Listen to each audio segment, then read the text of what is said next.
Assalamualaikum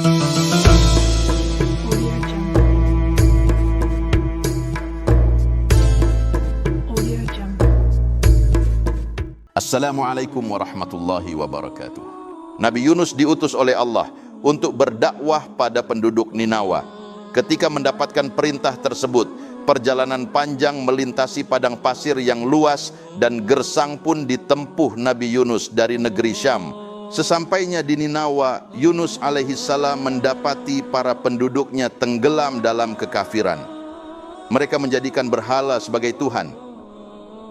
Ritual penyembahan terhadap berhala ini telah berlangsung lama. Sebagai pendatang, Nabi Yunus dianggap orang asing oleh penduduk setempat. Ketika beliau memulai dakwahnya dan mengajak kaum Ninawa untuk menyembah Allah, mereka malah mengolok-olok Nabi Yunus. Dakwah Nabi Yunus pun tak pernah dianggap oleh kaum Ninawa. Bahkan mereka merasa Nabi Yunus telah melakukan penghinaan terhadap berhala dan agama nenek moyang. Mendapati respon kaum Ninawa yang seperti itu, Nabi Yunus tetap sabar. Tahun demi tahun berlalu, kondisi tersebut belumlah berubah. Hingga sampai 33 tahun Nabi Yunus berdakwah, hanya 2 orang penduduk Ninawa saja yang mendengarkan beliau. Nama mereka adalah Tanuh dan Rubil.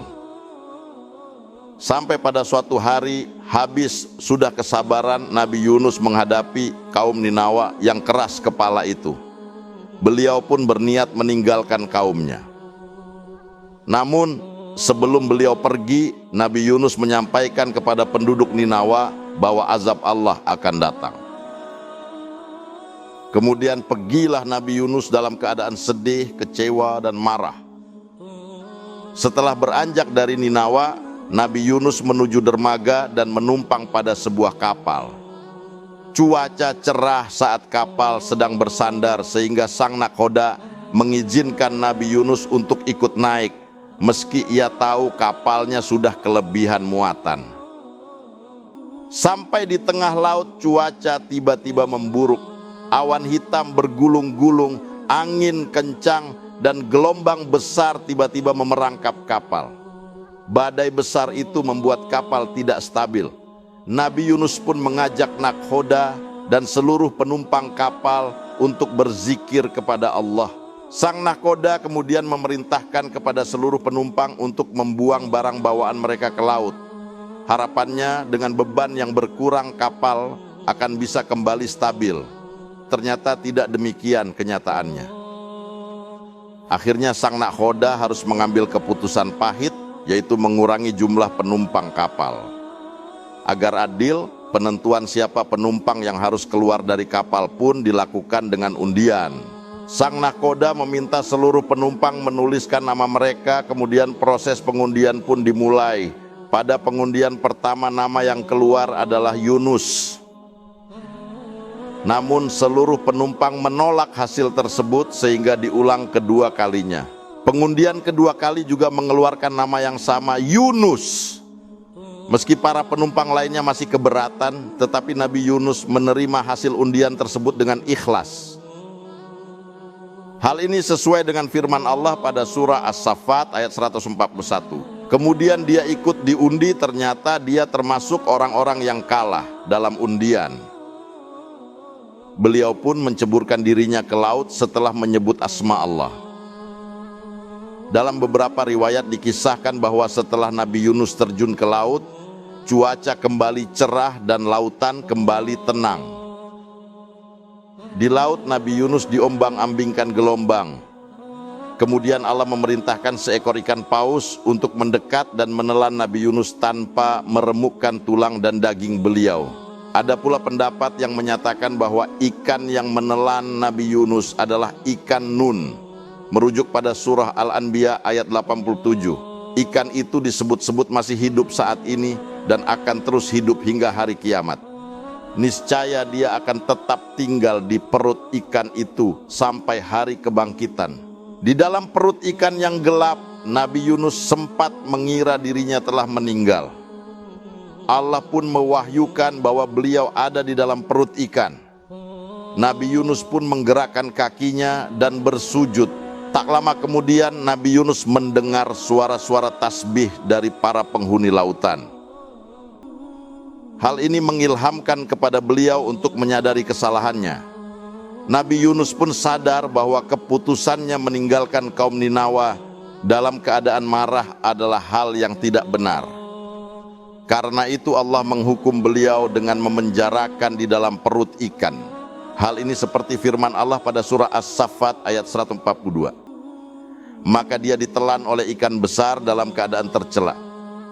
Sebutan tercela pada ayat tersebut menandakan Allah tidak berkenan pada keputusan Nabi Yunus meninggalkan kaumnya. Sadar akan kesalahan beliau, Nabi Yunus pun lantas berdoa sebagaimana yang Allah kisahkan dalam lanjutan ayat ke-87 surah Al-Anbiya di atas. Maka dia berdoa dalam keadaan yang sangat gelap, tidak ada Tuhan selain Engkau, Maha Suci Engkau. Sungguh aku termasuk orang-orang yang zalim. Allah memerintahkan kepada ikan paus untuk memuntahkan Nabi Yunus sehingga beliau terdampar di daratan yang tandus. Tubuh Nabi Yunus pun dalam keadaan lemah dan sakit karena kekurangan nutrisi di dalam perut ikan. Untuk itu Allah menyembuhkan beliau dengan menumbuhkan tanaman yaktinah sejenis labu dan meminta Nabi Yunus memakannya. Seperginya Nabi Yunus dengan kekecewaan terhadap kaum Ninawa, azab Allah benar-benar datang beberapa hari kemudian seperti yang beliau janjikan. Awan gelap menutupi langit bersama petir menggelegar, angin kencang menyapu rumah, peternakan, dan ladang kaum Ninawa. Tak sampai di situ, gempa besar juga Allah timpakan kepada mereka.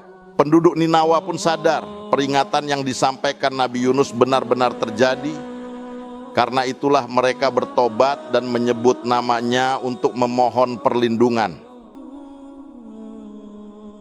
Kaum Ninawa juga mencari Nabi Yunus, sayangnya saat itu beliau sudah pergi. Pertobatan yang dilakukan kaum Ninawa ini serius dan jujur. Seluruh penduduk, laki-laki, perempuan, anak-anak, tua, muda, semua luruh dalam khusyuk menyebut asma Allah. Melihat kejujuran pertaubatan mereka, Allah pun menerima dan menghentikan azabnya. Peristiwa tersebut sebagaimana diceritakan Allah dalam surah Yunus ayat 98. Maka mengapa tidak ada penduduk suatu negeri pun yang beriman, lalu imannya itu bermanfaat kepadanya selain kaum Yunus. Ketika mereka, kaum Yunus itu beriman, kami hilangkan dari mereka azab yang menghinakan dalam kehidupan dunia, dan kami beri kesenangan kepada mereka sampai waktu tertentu. Kisah Nabi Yunus mengajarkan kita bahwa Allah Maha Pengampun dan Maha Penyayang. Terlepas dari kesalahan yang kita lakukan, kita selalu memiliki kesempatan untuk bertaubat dan memperbaiki diri. Mari kita merenungkan kisah ini dan menguatkan tekad untuk selalu mendekatkan diri kepadanya.